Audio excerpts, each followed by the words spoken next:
Oke, teman-teman semua, kita akan lanjutkan pembahasan mengenai projecting cash flow ya. Nah, oke. Nah, sekarang kita akan bahas ya.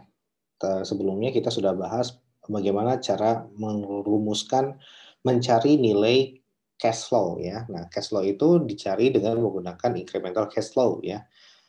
Nah, seperti itu. Nah, kita akan lihat menganalisis cash flow itu dari laporan keuangan ya, dengan menggunakan yang ini ya, dari laporan keuangan ya. Rumusnya adalah seperti ini ya. Jadi kita konversikan laporan keuangan berdasarkan KSO atau PSAK, kita konversikan ke operating cash flow berdasarkan si Tiltman ya. Caranya adalah seperti ini ya. Kita cari tahu dulu net operating income atau income from operation ya. Kalau di KSO ya, seperti ini ya. Kalau di KSO kan seperti ini ya. Jadi ada income from operations gitu ya. Nah, income from operations ini yang kita ambil ya. Inilah yang kita ambil ya. Kita akan masukkan ya ke dalam ke dalam si konversi operating cash flow berdasarkan Tiltman ya. Nah, jadi ini nilai yang kita ambil kemudian kita pindahkan ya ke Excel ya, seperti itu. Nah, barulah kita setelah kita dapat operating cash flow dikurangi dengan kita kita proyeksikan ya. Jadi setelah mendapatkan operating cash flow kita harus aware dulu gitu ya. Kita hilangkan dulu sunk cost-nya gitu, kita kurangkan dulu initial outlay-nya ya. Jadi sunk cost ini akan kita mengurangi initial outlay ya. Kemudian juga opportunity cost ini akan mengurangi, oke, kita sini dulu ya. Jadi sunk cost. Jadi setelah mendapatkan incremental cash flow dari laporan keuangan ya, membandingkan sebelum dan sesudah proyek itu ada gitu ya. Baru kita coba sisir kembali ya. Ada nggak sunk cost? Kalau ada berarti ini akan kita kurangkan dari si initial outlay. Nah, gitu ya. Kemudian ada nggak opportunity cost? Kalau ada maka ini akan kita ini akan kita, kalau ini kan kurangkan ya, 2125 ya. Ini juga akan kita kurangkan dari si free cash flow-nya, gitu ya. Dari si free cash flow-nya, minus free cash flow. Ya. Nah, kita akan mengurangkan. Kemudian, lihat lagi, ketika udah ditentukan cash flow-nya, ada nggak synergistic efeknya? Ada nggak efek samping positif atau negatif? Gitu ya. Kalau positif, maka akan menambah revenue bagi project yang lain. Nah, kalau negatif akan mengurangi revenue dari project yang lain. Jadi dilihat dulu positif negatif terkait dengan si cash flow-nya itu nanti akan berpengaruh juga gitu ya. Kalau positif efek maka akan menambah cash flow, kalau negatif efek maka akan mengurangi cash flow. Barulah kemudian kita mengekskluskan financing cost ya. Jadi kita tidak boleh memasukkan financing cost atau interest expense ke dalam si perhitungan cash flow kita gitu ya. Nah, maksudnya adalah ini kita nanti akan kita kurangkan dari tidak masukkan lah, bukan dikurangkan ya. Kalau di rumusnya Tiltman itu kita malah menambahkan dari si interest expense-nya. Ini kalau ternyata dalam perhitungan cash flow-nya sudah diperhitungkan interest expense, karena kan free cash flow itu biasanya ini sudah dikurangi dengan interest expense ya. Nah, untuk menetralkan efek pengurangan ini maka kita tambahin gitu ya. Nah, kita tambahin dong. Nah, inilah yang saya maksud dengan kita harus menghilangkan ya atau harus menghilangkan efek terhadap efek interest expense terhadap free cash flow-nya. Nah, inilah yang saya maksud dengan ini gitu ya. Nah, setelah disisir satu persatu gitu ya, barulah kita proyeksikan gitu ya, barulah kita proyeksikan di forecasting selama ya si proyek itu diperkirakan akan menghasilkan benefit berapa lama. Misalkan 10 tahun ya, berarti 10 tahun proyeksinya gitu ya. Nah, baru kita proyeksikan ya, forecasting. Nah, ini kita forecastkan selama 10 tahun ke depan ya, selama 10 tahun ke depan. Nah, seperti itu. Jadi kita coba forecastkan ya selama 10 tahun ke depan. Misalkan masa manfaatnya itu 10 tahun gitu ya. Kalau cuma 5 tahun ya 5 tahun saja. Oke, nah ini kita forecastkan. Nah, nanti setelah kita forecastkan kita harus memperhitungkan juga ya semua dampak dari si ini ya, sunk cost. Kalau sunk cost kan ke initial outlay ya. Kita akan pertimbangkan juga dampak dari semuanya ini Nah, semuanya ini kita perhitungkan. Ya, ini dampaknya bagaimana ke free cash flow-nya. Karena kan free cash flow itu yang akan kita proyeksikan selama 10 tahun, ya. Nah, jadi di tahun ke-0, kedua, ketiga kita akan mempertimbangkan masing-masing dari si opportunity cost, side effect, sama financing cost. Nah, gitu caranya ya. Sehingga dapatlah yang sudah pure free cash flow. Nah, inilah yang nanti akan kita present value-kan, diskontokan dengan si cost of capital. Ya, seperti itu present value dari cost of capital. Nah, oke. Nah, seperti itu jadi maksudnya ya. Jadi kita akan bermain di cash flow-nya gitu. Nah, bagaimana contohnya? Nah, contohnya adalah nanti kalau untuk yang inflasi ya nanti kita juga bisa memasukkan pada dasarnya inflasi itu kalau dia real interest rate maka harus kalau real interest rate ada nominal interest rate ya. Jadi kalau real itu kita apa namanya sudah memperhitungkan efek dari inflasi. Ya, kalau nominal ini kita nggak masukkan ke dalam perhitungan nominal interest rate. Jadi kalau real interest rate ini nanti dikonversi dengan Fisher ya, Fisher. Nah, nanti kita harus menghitung juga tidak boleh dengan menggunakan nominal inflation, nominal cash flow. Nominal cash flow itu yang ini nih. Nah, itu dia ya. Maka kita harus menghitung real cash flow-nya berapa dengan membagi ini dengan mendiskontokan cash flow nominal dengan apa? Dengan si inflation rate-nya. Nah, jadi pada dasarnya kalau kita menggunakan real interest rate setelah memperhitungkan efek inflasi, maka kita harus menggunakan real cash flow. Nah, kalau kita tanpa menggunakan apa namanya mengabaikan efek inflasi gitu ya, 6% ini kita abaikan, maka kita menggunakan nominal cash flow ya. Nah, nominal cash flow tidak perlu lagi memasukkan unsur inflasi ke dalam perhitungan ya. 6% ini nggak dimasukkan ke perhitungan. Cukup menggunakan nominal interest rate, itu apa? Yang 10% ini. Nah, jadi gitu. Jadi harus apple to apple. Nominal cash flow milik nominal interest rate, real cash flow harus didiskontokan dengan real interest rate. Nah, itu intinya dan harus menghasilkan hasil yang sama. Ya. Nah, sebelum melangkah lebih jauh, kita coba contohnya dulu. Ya, contohnya adalah seperti ini. Ya, contohnya adalah equipment ini dari Tiltman juga. Kita terjemahkan ke Excel ya, 200.000 harganya. Nah, kita proyeksikan kalau apakah kita mau apa namanya menggunakan membeli equipment ini atau kita sudah memiliki equipment ya, cost-nya adalah sekian. Mau kita gunakan ya, seperti yang ini ya. Mau kita gunakan ya, mau kita gunakan untuk proyek sendiri, untuk kita produksi sendiri ataukah ada peluang kita sewain. Gitu ya. Nah, kalau ternyata ada opsi kedua, opsi yang disewakan, maka kita harus memperhitungkan opportunity cost ke dalam perhitungan cash flow kita. Ya. Nah, kita lihat soalnya. Soalnya ternyata nggak ada opsi lain. Ya. Jadi untuk disewa mungkin nggak kepikiran juga buat disewain. Misalkan mesinnya spesifik, kalau disewain juga belum tentu ada yang mau beli gitu ya. Belum tentu ada yang mau nyewa gitu ya. Beda kalau mobil mah udah pasti disewain mah pasti ada yang mau gitu ya. Beda kalau gedung juga pasti ada yang mau nyewa gitu ya atau ruko. Nah ini kalau mesin misalkan mesin kayak buat pabrik disewain nggak ada yang mau gitu ya karena buat apa juga gue nggak punya modalnya juga dan nggak punya knowledge-nya juga untuk mengoperasikan mesin pabrik tersebut. Nah jadi memang karakteristiknya khusus ya dilihat-lihat per case tidak bisa gebiah uyah semua sama jadi case per case. Nah untuk contoh yang ini kita asumsikan bahwa mesinnya itu khusus ya tidak ada opsi untuk menyewakan. Maka ya ini keterangannya project life-nya 5 tahun, salvage-nya 0, depreciation expense-nya tinggal dibagi aja ya, 200 kurang dengan salvage value dibagi dengan 5 tahun. Kemudian operating expense-nya ya yang berkaitan dengan operasional dari si mesin 5.000.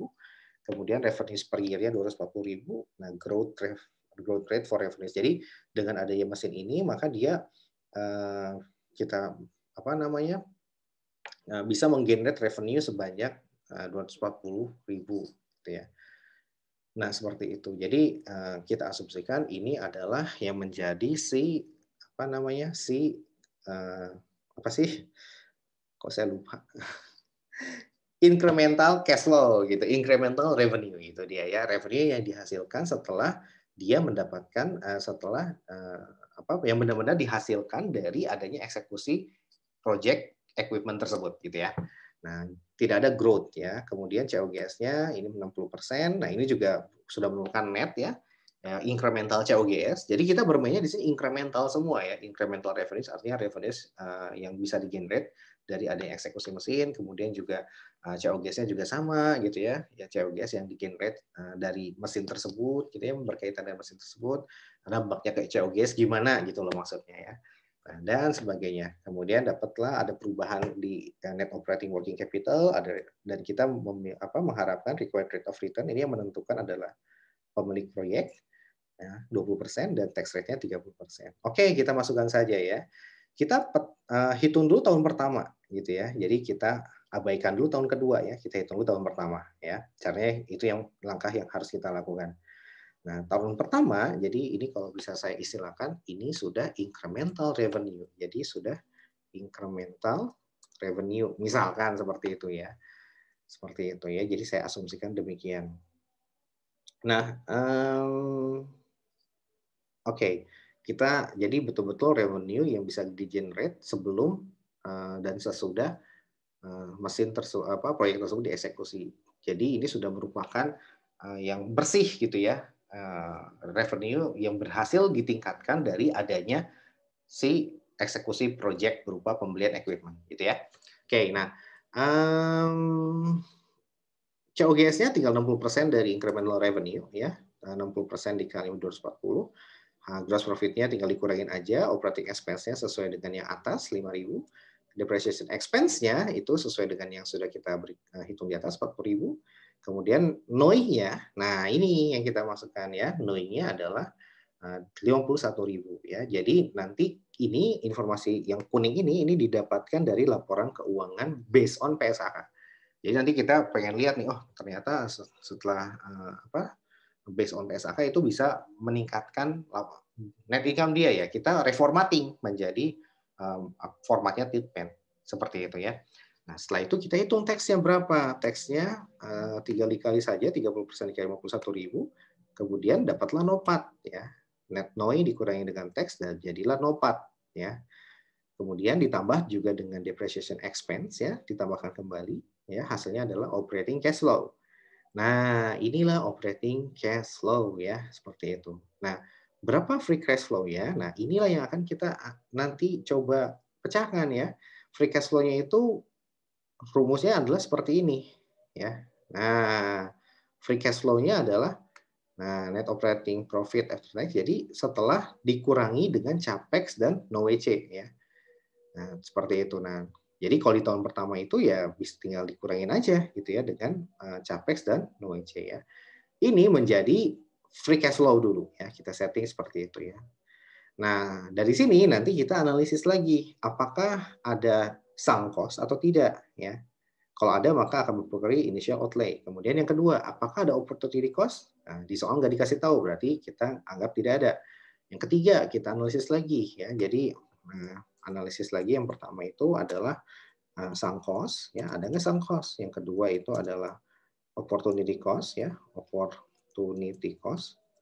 Kemudian yang ketiga barulah kita analisis lagi yang namanya synergistic effect ya. Barulah yang keempat, nah, kita financing cost-nya kita hilangkan ya. Jangan-jangan di atas sudah ditambah ini financing cost-nya. Nah, ya ini harus kita hilangkan ya.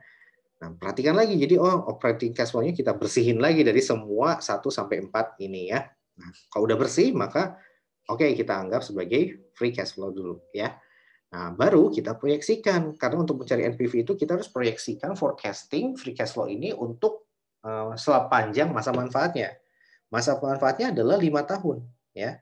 Maka kita proyeksikan 5 tahun ke depan ya. Oke, kita proyeksikan 5 tahun ke depan ya, karena di sini tidak ada yang namanya growth for revenues ya. Maka ya udah kita sama dengan ya, revenue sama dengan yang tahun pertama ya. Kalau ternyata ada growth ya. Nah, ini menarik nih kalau ada growth ya, 6% misalkan ya. Ya udah tinggal kita 1 plus G gitu ya, sama dengan ya, ini dikali dengan 1 plus growth ya. Nah, gitu. Nah, nanti sisanya akan ngikut gitu. Sisanya akan ngikut ya. Ini saya dolar kan. Nah, jadi kayak gini. Nanti kalau misal ada growth, ini bisa tinggal kita proses aja tarik ke samping gitu ya. Nah, cuman kan growth-nya, jadi kita bisa ketahuan, oh ternyata 254, 269, 285, 302 ini adalah incremental revenues yang dihasilkan dari project si equipment ya, eksekusi dari pembelian equipment, yaitu project membeli equipment. Nah, tapi ini kita daripada susah kita nolkan dulu ya. Oke. Nah, kalau nol ya sama ya, berarti sampai dengan tahun kelima ini sama. Ini 5 tahun ini adalah masa manfaatnya. Oke, nah dari sini kita akan mendapatkan hasil yang sama ya. Kalau kalian lihat, ya iyalah sama dengan semua. Tuh sama. Nah, ini juga sama. Ya, nah ini juga sama OCF-nya ya. Nah, barulah nanti kita hitung terminal cash flow di tahun kelima ya. Nah, terminal cash flow-nya, nah gimana caranya? Caranya adalah dengan menambahkan, jadi kalau di tahun pertama itu kan kita dikurangi FCF tahun pertama, nanti dikurangi dengan capex-nya, kemudian juga dikurangi dengan working capital-nya ya, perubahan increase in working capital ya. Nah, nanti karena logikanya itu working capital itu kan dia berkaitan dengan AR, receivables, kemudian dengan inventory ya, versus nanti akun payable ya. Nah, kayak gitu. Jadi kalau proyek ini dieksekusi, ini semua akan terdampak ya. Ini semua akan terdampak. Makanya dikurangin dulu gitu ya. Nah, ketika di tahun proyek itu selesai, maka ini sudah terpulihkan nilainya ya, otomatis kita tambahkan gitu ya. Apa yang sudah kita kurangkan di tahun ke-0, kita tambahkan di tahun terakhir. Nah, di sini ya. Sehingga dari sini ya kita tambahin 75.700 operating cash flow tahun kelima ditambah dengan si working capital-nya 78. Working capital di sini net working capital ya, NOWC. Ya, ditambahin ya. Ya ini kan minus, ketemu minus jadi plus ya, sama dengan 153. Ya udah, kalau udah seperti ini kita tinggal memasukkan rumus present value-nya ya. Present value faktornya. Nah, dari sini ya tinggal sikat aja gitu ya. Nah, kita masukkan rumus present value-nya. Oke. Jadi present value factor dari si ya rumusnya mana ya? Dari si ini nih ya, 1 plus I pangkat N ya. I-nya berapa? I-nya adalah 20%. Nah, seperti itu. Jadi di sini 1,2 pangkat yang atasnya ya, karena 2 itu 20% ya. Nah, sorry. Nah, ya. Jadi nah pangkat yang atas. Kemudian samping 1,2 pangkat yang atasnya lagi ya. Seperti itu. Jadi ini tuh sama dengan 1 plus 20% ya. Pangkat ya tahunnya, tahun pertama. Nah, gitu ya. Nah, dan seterusnya ya. Nah, ini juga sama kayak gitu. Kita dolarkan ya, tinggal ditarik ke samping. Set. Dapat deh ya. Nah, setelah kita tahu faktornya berapa ya tinggal dibagi aja ya. Tinggal dibagi FCF-nya dibagi dengan faktornya. Nah, 1,2. Yang tahun selanjutnya juga sama ya. FCF tahun kedua dibagi dengan faktor tahun kedua. Dan seterusnya sampai akhirnya kita jumlahkan ya. Jumlahnya dan tahun kelima pun sama 153 ya. 153 dibagi dengan faktor tahun kelima ya. Kita jumlahin semuanya ya, seluruh FCF tahun pertama sampai kelima. Jumlahnya adalah ya sekian 257. Ya, barulah nanti kita hitung berapa NPV-nya. NPV-nya jadi free cash flow ya, discounted free cash flow dikurangi dengan initial outlay dikurangi dengan working capital. Hasilnya adalah sekian 20,6 20.000 minus 20.264 ya. Nah, hal seperti ini berarti NPV-nya jelek nih minus sehingga proyeknya kita tolak karena dia tidak profitable ya. Kita bisa lakukan check sum ya, check sum-nya dengan menggunakan rumus NPV ya. Nah, seperti ini rumus NPV ya. Jadi kita bisa ambil rumus NPV dengan mengambil angka I-nya berapa? 20%. Kemudian kita blok ini ya sampai sini ya, FCF tahun pertama sampai tahun kelima. Nah, tinggal enter aja, hasilnya sama 257, 23 ya dengan yang atas. Nah, ya udah tinggal kita cek sum lagi. Oh, ternyata dengan rumus NPV tinggal ditambah dengan yang ini ya, hasilnya juga sama ya, 264. Nah, kalau seperti ini berarti perhitungan kita sudah tepat ya, udah. Oke. Nah, seperti itu ya. Kalian juga bisa mencoba-coba nanti kalau misalkan kita ubah NOWC-nya, kalau ini kan 78.000. Nah, kita ubah jadi 70.000 dengan diskon rate-nya adalah 15% ya. Nah, kita lakukan sensitivity analysis ya. Kita lihat ya, pengaruhnya berapa. Oh, ternyata kalau kita pasang di angka NOWC-nya adalah 70.000 dan juga diskon rate-nya kita kurangi jadi 15%, ternyata NPV-nya malah positif tuh 18.000 ya, seperti itu. Nah, jadi kita bisa tahu oh, kapan mendapatkan NPV positif. Tinggal bermain di sini aja. Increase in NOWC-nya dan kita ubah di discount rate-nya seperti itu. Atau dengan cara yang lain juga bisa ya. Dengan cara lain juga bisa kita ubah juga yang initial outlay-nya gitu kita main-mainin. Tapi kan initial outlay udah pasti tetap ya. Yang bisa berubah hanya NOWC ya dan juga si required rate of return-nya ya. Yang paling mungkin berubah itu yang required rate of return-nya atau I-nya ya, cost of capital. Nah, oke, itu yang bisa saya sampaikan. Jadi pada dasarnya kesimpulannya adalah kita harus critical point-nya ada di sini. Jangan lupa ketika melakukan forecasting di tahun kelima, kalian harus menghitung berapa yang namanya terminal value. Nah, terminal value itu dengan menambahkan antara si OCF ya di tahun kelima 75.700 ditambah dengan si net working capital-nya 78.000 ya. Nah, hasilnya adalah 153. Begitu juga apabila si NOWC-nya kita ubah jadi minus 70.000 dari yang sebelumnya 78.000. Maka ada perubahan juga di si tahun kelima ya, terminal cash flow di tahun kelima ya. Harus ditambahkan juga ya antara 75.700 ditambah dengan si net working capital-nya ya. Seperti itu karena sudah terpulihkan pada saat akhir periode yaitu di tahun kelima. Oleh karenanya harus ditambahkan. Nah, dengan demikian itu adalah titik kritisnya. Kalian jangan sampai lupa menambahkan si net working capital di akhir periode. Nah, setelah itu selanjutnya mah tinggal eksekusi dengan rumus yang NPV karena itu lebih cepat. Oke, selamat mencoba. Semoga bisa bermanfaat. This is Pak Eci. And thank you for listening and watching. Thank you very much. Sampai jumpa pada video selanjutnya. Assalamualaikum warahmatullahi wabarakatuh. Dadah.